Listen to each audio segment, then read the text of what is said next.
दोस्तों, स्वागत है आपका हमारी इस इंग्लिश लर्निंग जर्नी में। और फटाफट से डिस्कस कर लेते हैं कि आज का मेरा टास्क मैंने क्या लिया था और मैंने क्या सीखा है। ठीक है, तो आज मैंने सीखा है कि आप अपनी जॉब के बारे में और अपने अपने डेली रूटीन के बारे में किस तरीके से इंग्लिश में बता सकते हैं। ठीक है, तो जैसे कि जब भी हम कोई अपनी जॉब के बारे में बताते हैं या फिर हम डेली जो अपनी एक्टिविटीज़ हैं, जो हमारा डेली रूटीन है, उसके बारे में जब हम बात करते हैं तो हम प्रेजेंट टेंस का यूज़ करते हैं। मतलब हम सिंपल प्रेजेंट टेंस में ही अपनी बात रखते हैं। तो सिंपल प्रेजेंट टेंस के तीन मेन चीज़ इसमें होती हैं कि आप सबसे पहली जो चीज़ है वो ये है कि आप सिंपल प्रेजेंट टेंस में आप फैक्ट्स को लेकर के बात कर सकते हैं। मतलब जब भी आप फैक्ट्स से रिलेटेड कोई बात कर रहे हैं तो always use simple present tense. Second, जब आप अपनी हैबिट्स के बारे में बता रहे हैं तो भी सिंपल प्रेजेंट टेंस का यूज़ करना होता है। तीसरा जो है, जब आप अपना रूटीन बता रहे हैं उसमें भी हम क्या सिंपल प्रेजेंट टेंस का ही यूज़ करते हैं। जब भी आप अपनी जॉब के बारे में बात करते हैं तो हमेशा इस चीज़ का ध्यान रखिए कि जो कॉन्सोनेंट होते हैं उनके साथ ए का यूज़ होता है और जो वॉवल होते हैं उनके साथ हम एन का यूज़ करते हैं। ठीक है, तो जब भी आप अपनी जॉब के बारे में बात करें, मैंने भी ये चीज़ सीखी है कि जब भी हम जॉब के बारे में बात करें कि डॉक्टर है जैसे कोई, तो आई एम अ डॉक्टर, तो ए का यूज़ होगा। कॉन्सोनेंट और वॉवल तो शायद पढ़े ही होंगे आप लोगों ने, मैंने भी पढ़े हैं, तो इसमें तो मुझे क्लियर है कॉन्सोनेंट और वॉवल का कॉन्सेप्ट। तो कुछ मैंने यूज़फुल वर्ब्स के बारे में भी सीखा है कि आप पर्टिकुलरली एक अगर आप अगर ऑक्यूपेशन से हैं, जैसे कि मैनेजमेंट टाइप जॉब में आप किस तरीके की वर्ब्स का यूज़ कर सकते हैं। कंपनी और ऑफिसेज में क्या क्या तरह की वर्ब यूज़ होती हैं, जैसे कि मैनेज, ऑर्गेनाइज, सुपरवाइज, इस तरह की जो वर्ब्स हैं वो हम मैनेजमेंट टाइप जॉब में या फिर कंपनी और ऑफिस में इस तरह की वर्ब का यूज़ करते हैं।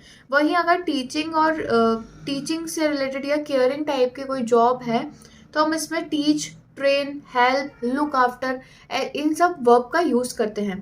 ठीक है, तो अलग अलग प्रोफेशन के हिसाब से, अलग अलग आपके काम के हिसाब से, आपकी जॉब के हिसाब से जो वर्ब्स होती हैं वो भी चेंज होती हैं। मतलब उसमें अलग तरीके की वर्ब्स का यूज़ होता है। तो ये भी मैंने इसमें सीखा है कि हम डू का अपने डेली रूटीन में यूज़ करते हैं।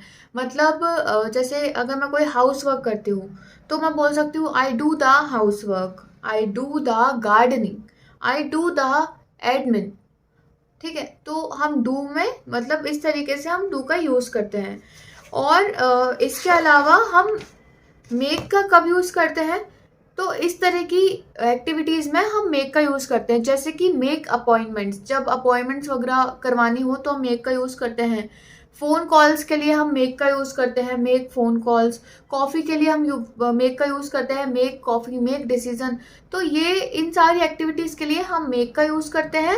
और जब हमें अपनी कोई बतानी रहती है एक्टिविटी जो हम करते हैं, मतलब हमें जब अपनी जॉब के बारे में डिस्क्राइब करना होता है तो हम डू का यूज़ करते हैं। तो ये चीज़ थी जो मैंने सीखी थी कि आप किस तरीके से अपने डेली रूटीन को, मतलब अपने जॉब को, अपनी जॉब के बारे में भी आप बता सकते हो और उसी से रिलेटेड अपने डेली रूटीन के बारे में भी किस तरीके से बता सकते हो।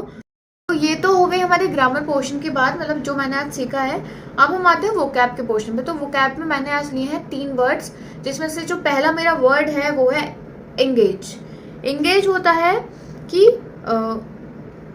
एंगेज होता है व्यस्त रखना, खुद को व्यस्त रखना, to remain busy in something. Similars के वर्ड्स हैं बिजी, ऑक्यूपाई, बिजी और ऑक्यूपाई। दूसरा जो मेरा वर्ड है वो है विगोरियस। विगोरियस होता है सख्त, विगोरियस शक्ति। ठीक है, विगोरियस होता है शक्ति। मैं कोई एक आर्टिकल पढ़ रही थी, उसमें मुझे ये वर्ड मिला था विगोरियस, तो मैंने मीनिंग इसका देखा, तो इसका मतलब होता है शक्ति। तीसरा जो मैंने वर्ड लिया है वो लिया है डिस्पोंडेंट। डिस्पोंडेंट, डिस्पोंडेंट मतलब होता है हताश होना। फीलिंग और शोइंग नो होप, कोई होप ना होना, मतलब कोई होप शो ना करना, हताश होना। सिमिलर हमारे वर्ड्स हैं इसके डिस हार्टेंड एंड डिस्करेज्ड। ठीक है, तो ये थे मेरे 3 वोकैब के वर्ड्स जो मैंने लिए थे। उसके अलावा मैंने आज स्पीकिंग पार्टनर से भी बात करी। वो मतलब मेरी उससे बात हुई और वो मैथमेटिक्स का टीचर था कोई। तो और बात ऐसे स्टार्ट हुई कि मैंने बोला कि मुझे बिल्कुल मैथ्स में इंटरेस्ट नहीं था स्कूल टाइम में, मुझे अभी भी नहीं है। स्कूल टाइम में और ज़्यादा मतलब मुझे लगता था कि बिल्कुल ऐसे जा रही है सिर के ऊपर से। तो अच्छी बातचीत हुई, मतलब 20 मिनट कुछ मेरी बात हुई थी, इंग्लिश में बात हुई थी। अभी बिगनिंग है तो इतना एडवांस लेवल तो आता नहीं है इंग्लिश का, लेकिन फिर भी नॉर्मल बात हुई, मतलब अच्छी बात हुई। और इस ऐप में जो जोश टॉक ऐप है उसमें एक खासियत यह है कि आपको दुनिया भर के लोग कनेक्ट हैं उसमें, मतलब आपको फॉरेन के भी लोग उसमें मिल जाएंगे। मतलब मुझे अभी तक मिले नहीं है, लेकिन मेरे जो फ्रेंड्स हैं मैंने उनसे सुना है कि बाहर के लोग भी उसमें कनेक्ट हैं। मुझे लद्दाख से, हिमाचल प्रदेश और अलग अलग जगह से मैं भी लोगों से बात कर चुकी हूँ। तो अच्छा लगता है, आप लोगों के एक्सपीरियंस जानते हो।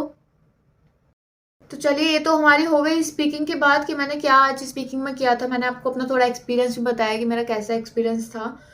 तो अब वो कैब और स्पीकिंग के बाद मैंने लिया है एक रीडिंग का छोटा सा क्यूट सा पैरा, एक क्यूट से मैसेज के साथ, और वो ये है: the things that excite you are not random, they are connected to your purpose, so follow them. तो दोस्तों, इसी के साथ हमारा जो आज का टास्क था, जो मेरा टास्क था, वो हुआ कंप्लीट। कल मिलते हैं एक नए टास्क के साथ। जब तक के लिए ध्यान रखिए, सुरक्षित रहिए। प्लीज लाइक एंड सब्सक्राइब कीजिए। राधे राधे।